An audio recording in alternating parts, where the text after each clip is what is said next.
الرحمن الرحیم۔ معزز سامعین، آج ہمارے معاشرے میں یہ منظر نظر آتا ہے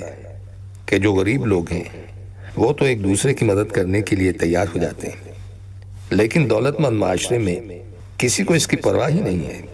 کہ میرے پڑوسی کا کیا حال ہے، اس کے اوپر کیا گزر رہی ہے،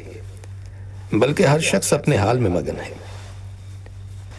بر صغیر کے ممالک میں یہ بات دیکھنے میں آئی ہے کہ ایک کار والے نے ایک آدمی کو ٹکر مار دی، وہ شخص سڑک پر گر گیا اور وہ کار والا مارتا ہوا نکل گیا۔ اس کار والے نے یہ نہیں سوچا کہ یہ مجھ سے زیادتی ہوئی ہے اور میرا فرض بنتا ہے کہ میں اس کو کچھ طبی امداد پہنچاؤں اور اسے ہسپتال لے کے جاؤں۔ نبی اکرم صلی اللہ علیہ وسلم کا ارشاد ہے کہ ایک مومن کا یہ کام نہیں کہ وہ دوسرے مومن کو بے یار و مددگار چھوڑ دے، بلکہ جہاں موقع ہو اور جتنی استطاعت ہو وہ دوسرے مومن کی مدد کرے۔ اللہ سبحانہ تعالیٰ کا ارشاد ہے انما المؤمنون اخوہ، یعنی سارے مومن آپس میں بھائی بھائی ہیں، چاہے وہ آپ کی زبان نہ بولتا ہو، چاہے وہ آپ کی نسل سے تعلق نہ رکھتا ہو، لیکن اگر وہ مومن ہے تو وہ آپ کا بھائی ہے۔ اللہ سبحانہ تعالیٰ نے یہ لا الہ الا اللہ کا رشتہ ایسا مضبوط بنایا ہے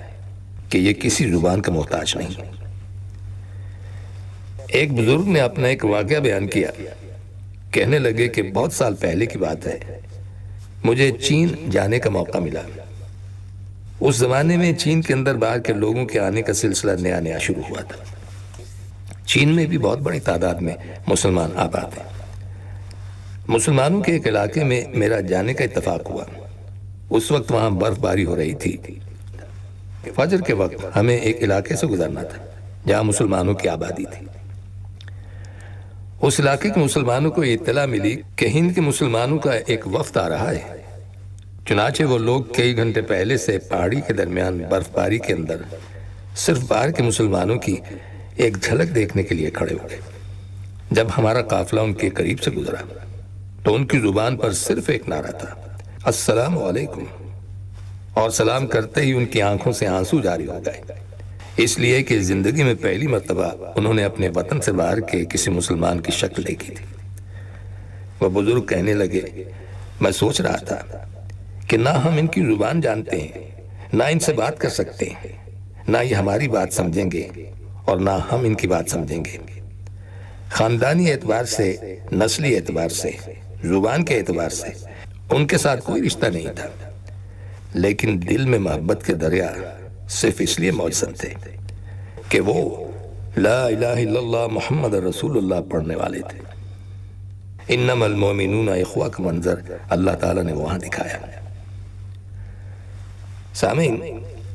اگر دماغ میں یہ بات بیٹھ جائے کہ ہر مسلمان ہمارا بھائی ہے تو نہ جانے کتنے جھگڑے اور کتنے فساد ختم ہو جائیں گے۔ لیکن افسوس کی بات یہ ہے کہ آج یہ سبق ہم لوگ بھولتے جا رہے ہیں۔ آج مسلمان کا گلا کاٹ رہا ہے، آج مسلمان کے خلاف صف آ رہا ہے، آج مسلمان کو قتل کرنے کی فکر میں ہے۔ مذہب کے نام پر، دین کے نام پر، عبادت کے نام پر یہ سب کام ہو رہے ہیں۔ عبادت گاہیں تک محفوظ نہیں۔ یہ سارا فساد اس بات کا ہے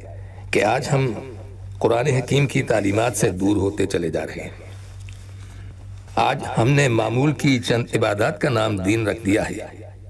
لیکن دین کی وسیع تعلیمات جو قرآن حکیم ہمیں بتلا رہا ہے ان سے نہ صرف ہم غافل ہیں بلکہ ان کو دین کا حصہ سمجھنے کے لیے بھی تیار نہیں۔ قرآن حکیم کی سورہ نساء میں ارشاد باری تعالیٰ ہے جس کا ترجمہ ہے، جو شخص کسی مومن کو جان بوجھ کر قتل کرے اس کی سزا جہنم ہے جس میں وہ ہمیشہ رہے گا۔ ایک دوسری جگہ سورہ المائدہ میں ارشاد باری تعالیٰ ہے جس کا ترجمہ ہے، اگر کوئی شخص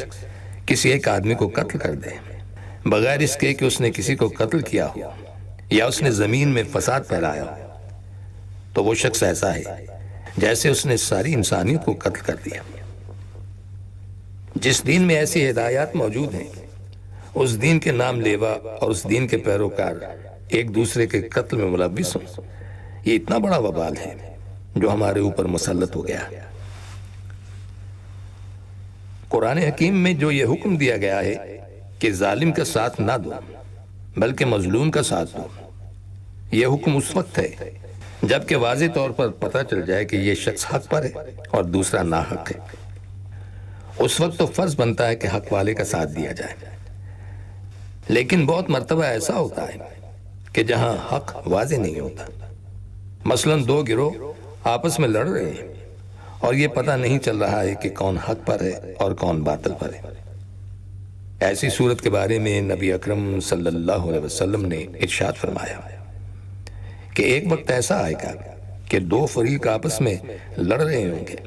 اور دونوں مسلمان کہلائیں گے، اور یہ فیصلہ کرنا مشکل ہوگا کہ کون حق پر ہے اور کون باطل پر ہے۔ ایسے وقت کے لیے نبی اکرم صلی اللہ علیہ وسلم نے یہ ہدایت دی کہ تم اس وقت ان سب سے کنارہ کشی اختیار کر لو اور کسی کا ساتھ نہ دو، نہ کسی کی حمایت کرو اور نہ کسی کی مخالفت، بس خاموش ہو کر اپنے کام سے کام رکھو، اس لیے کہ اگر تم کسی کا ساتھ دو گے تو کہیں ایسا نہ ہو کہ کسی مظلوم پر تمہاری طرف سے ظلم ہو جائے۔ بہرحال نبی اکرم صلی اللہ علیہ وسلم نے ایسی صورت میں علیحدہ رہنے کا حکم دیا اور ایسی صورت کو فتنے سے تعبیر کیا۔ فتنہ اسی کا نام ہے کہ انسان پر حق واضح نہ ہو، یہ پتہ نہ ہو کہ کون حق پر ہے اور کون باطل پر ہے۔ اگر حق واضح ہو جائے تو وہ فتنہ نہیں، لیکن اگر حق واضح نہیں ہو رہا ہے تو وہ فتنہ ہے، اور فتنے سے نبی اکرم صلی اللہ علیہ وسلم نے الگ رہنے کا حکم دیا، بلکہ یہاں تک آپ نے ارشاد فرمایا کہ اپنے گھر میں چپ چاپ بیٹھ جاؤ اور باہر نکل کر لڑنے والے گروہوں کو دیکھو تک نہیں، اس لیے کہ فتنہ ایسی چیز ہے کہ اگر تم اس کی طرف دیکھو گے تو وہ فتنہ تمہیں اچک لے گا، اس لیے اس سے دور رہو۔ آپ نے دیکھا ہوگا کہ ہمارے یہاں بہت سی لڑائیاں، بہت سے جھگڑے، خاص طور پر سیاسی نوعیت کے جھگڑے ایسے ہوتے ہیں کہ ان میں عام طور پر یہ صورتحال پیدا ہو جاتی ہے۔ ایسی صورت میں نبی اکرم صلی اللہ علیہ وسلم کا ارشاد یہی ہے کہ آدمی اس سے کنارہ کش رہے۔ حضرت ابو ذر غفاری رضی اللہ تعالیٰ عنہ سے روایت ہے کہ نبی اکرم صلی اللہ علیہ وسلم نے ارشاد فرمایا، لوگوں کے ساتھ ان کے مزاج اور مذاق اور اخلاق کے مطابق برتاؤ کرو۔ یہ بھی دین کا ایک حصہ ہے کہ انسان کو جن لوگوں سے واسطہ پڑے ان کے مزاج اور مذاق کی رعایت کرے، اور وہ کوئی ایسا کام نہ کرے جو ان کے مزاج اور مذاق کے خلاف ہو اور جس سے ان کو تکلیف پہنچے، چاہے وہ کام فی نفسہ ہی جائز ہو، حرام اور ناجائز کام نہ ہو، لیکن یہ خیال کر کے کہ اس کام کے کرنے سے ان کے مزاج پر بار ہوگا تو وہ کام نہ کیا جائے، تاکہ اس سے ان کی طبیعت پر کوئی گرانی پیدا نہ ہو۔ ارشاد ہے کہ اللہ تعالیٰ سے اس طرح دعا کرو کہ تمہیں یہ یقین ہو کہ وہ ضرور دعا قبول فرمائے گا، اور یہ بھی جان لو کہ اللہ تعالیٰ غافل بے پرواہ دل سے نکلی ہوئی دعا قبول نہیں فرماتا۔ ایک اور حدیث میں ارشاد ہے، جب تم میں سے کوئی دعا کرے تو اس طرح دعا نہ کرے، اے اللہ اگر تو چاہے تو مجھے معاف کر دے، اگر تو چاہے تو رحم فرما، بلکہ پورے یقین اور اصرار سے دعا کرے، اس لیے کہ اللہ کو کوئی مجبور کرنے والا نہیں ہے۔ ایک حدیث میں ارشاد ہے کہ بندے کی دعا ہمیشہ قبول ہوتی جب تک وہ گناہ یا قطع رحمی کی دعا نہ ہو اور جلد بازی بھی نہ کی جائے۔ پوچھا گیا،